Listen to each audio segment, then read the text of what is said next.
So we got to talk about Super Bowl Sunday. It is a huge weekend happening, and it means there's going to be a lot of parties where people will most likely be eating and drinking very heavily. Yeah, but all that fun, of course, leads to concerns about safety. We know police in our area, they're going to have more DUI enforcement patrols this weekend. But there are a few questions about liability if party guests get into a crash, for example, after leaving your house under the influence. So we're joined this morning by Captain Eric Santa with the Seattle Police Department, Tony Gomez from the King County Public Health Department. Good morning to you both. Good morning. I guess my first question would be for you. You know, we do this story every year. We talk about the Super Bowl, the fact that people go out, they drink. You guys are on the roads doing DUI enforcements, yet they still go and they drink and drive. So from each of you, what's your message to people who've heard it a million times, but they just haven't got the hint yet? Well, obviously the message is if you're going to drink, have a designated driver. Please don't drive when you're out there. Last year we had 26 traffic fatalities just in the city of Seattle, and we can attribute the factors to those fatalities either to three things: speed, distraction, and DUI. So it's very important that people stay home, or not stay home, but have a designated driver, an Uber or something, rather than get in the car and drive. From a public health perspective, how do you convince them if they just won't listen? Well, we're going to have law enforcement out across the state as part of the Target Zero Task Force work. In Seattle area, we're going to have the mobile impaired driver unit of the Washington State Patrol Station. So officers will bring in those that are suspected of impairment to that place for processing assessment so they can get back out on the roads to make it safer for all of us.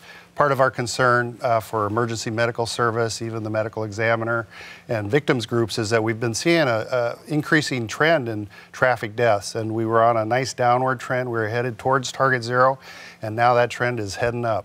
It's a bummer.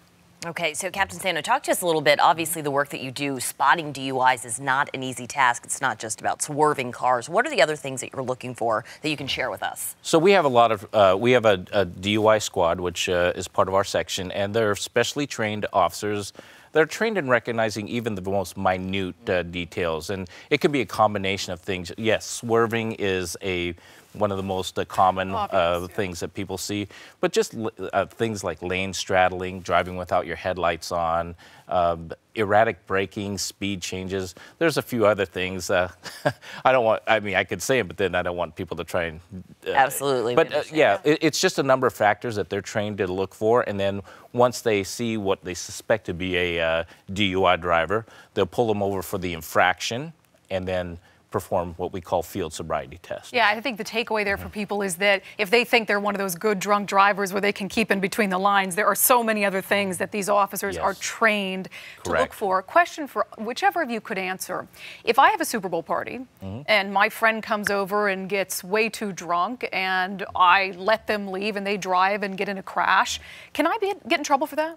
Well, there is such a thing as what they call a social host law.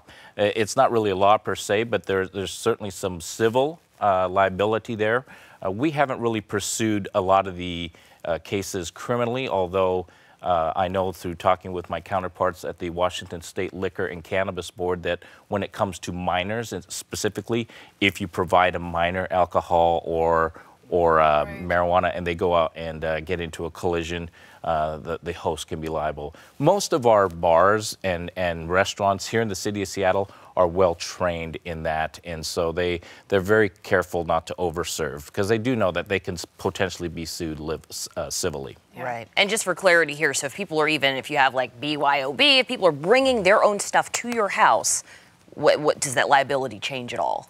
Well, if you see them leave from your house and you've allowed them to drink at your house and you see that they are obviously impaired, you could be liable for that. It's a difficult conversation to have, I'll say, especially if it's a good friend. I go over to one of my friend's houses for the Super Bowl every year, who's a talk show host in town. He's very against drunk driving, as everyone should be, and he's very strict about people leaving his house under the influence. But for people who find it much harder to have those conversations or to say to your friend, hey, I think you've had too much to drink, you ought to get a ride.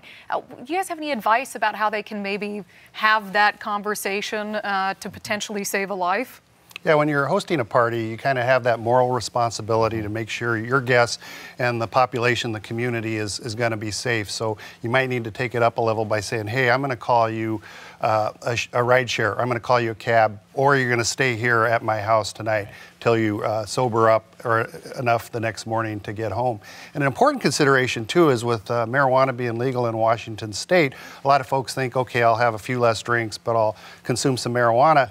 But that 1 + 1 isn't 2. It's like really 2 + 2 = 4, and that's what officers will see out there. And that's where we're seeing this alarming increase, is this poly drug use in factoring into fatal crashes. Yeah, it's definitely a new thing for everyone, and also for police who are out there.